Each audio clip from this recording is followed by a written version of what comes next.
आज दुपारचे 2 डब्बे होते, एक नॉनव्हेजचा आणि एक व्हेज.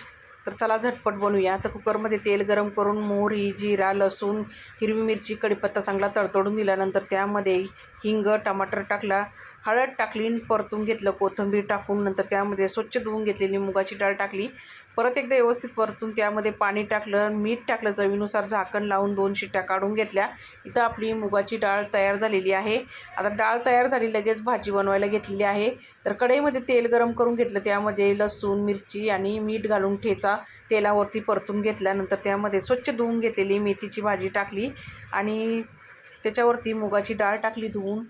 मिक्स करून घेते चांगली. मुगाची डाळ चांगली शिजलेली आहे, त्यामध्ये लगेच शेंगदाण्याचा कूट टाकला आणि परतून घेऊन मेथीची भाजी तयार झाली आहे. तर नॉनव्हेज ताटामध्ये ना इथं मी आज अंड्याची ग्रेव्ही बनवली होती आणि लगेच राईस बनवून घेतला, चपाती बनवून घेतली. तर हे होते आज व्हेज आणि नॉनव्हेज ताट. भेटूया पुढच्या व्हिडिओमध्ये. धन्यवाद.